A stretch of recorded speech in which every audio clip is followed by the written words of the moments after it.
Hello guys, welcome to my YouTube channel star sound. অনেকদিন video তেমন দিতে পারিনি, কাজের একটু ব্যস্ততা আছে সরি। তার মধ্যে কিছু বক্স এবং বিভিন্ন অ্যাম্পলিফায়ার মেশিনের ক্যাবিনেট আরও বিভিন্ন ইলেকট্রনিক্সের কাজ করছে।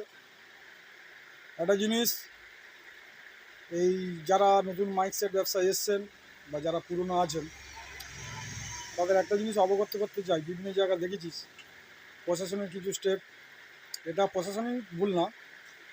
আপনারা যখন ভাড়া ধরবেন, বিশেষ করে যে কোনো ভাড়া হোক, আপনারা আগে এগ্রিমেন্ট করবেন। এগ্রিমেন্ট ছাড়া কোনো জায়গায় ভাড়া যাবেন না। দ্বিতীয়ত, যে কমিটি বা যেখানে ভাড়া হবে সেখানে তারা ইলেকট্রিক পারমিশনটা করলো কি না তার একটা পেপারস নিয়ে নেবেন। আর 3 নম্বর হচ্ছে গিয়ে, যেখানে বক্স বাজবে সেখানে পপ বলো বেস বলো, সেখানে হামিং গান চালানো যাবে কি না সেটা আপনারা কমিটির সঙ্গে আলোচনা করে দেখে নিয়ে যাবেন। নাহলে কিন্তু প্রশাসন আপনার কিন্তু সেট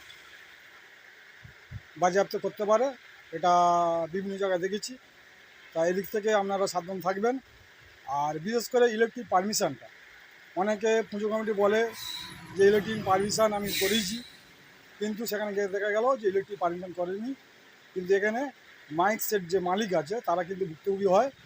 আর দ্বিতীয় নম্বর হচ্ছে, পুজো কমিটিদের বলবো, আপনারা যখন যে কোনো অনুষ্ঠানে যখন পারমিশন করাবেন বা কী অনুষ্ঠান আছে সেটা থানায় যখন পারমিশন নেবে, ডিটেলস কী কী আপনার বক্স যাবে সেটা কিন্তু ডিটেলস একটু প্রশাসনকে জানাবেন। তাতে আপনাদের সুবিধা হবে, কোনো কিছু অসুবিধা হবে না। আর যারা পুরনো মালিক আছে তারাও মাঝে মাঝে ভুল করে, এটা থেকে আপনারাও সাবধান হবেন। আর বিশেষ করে নতুন যারা মাইক সেট করেছেন তারা এইগুলো আপনারা অবগত থাকবেন বা এই দিকটা নজর রাখবেন। যাক, আজকের ভিডিও এই পর্যন্ত শেষ করলাম। সবাই ভালো থাকবেন, ধন্যবাদ।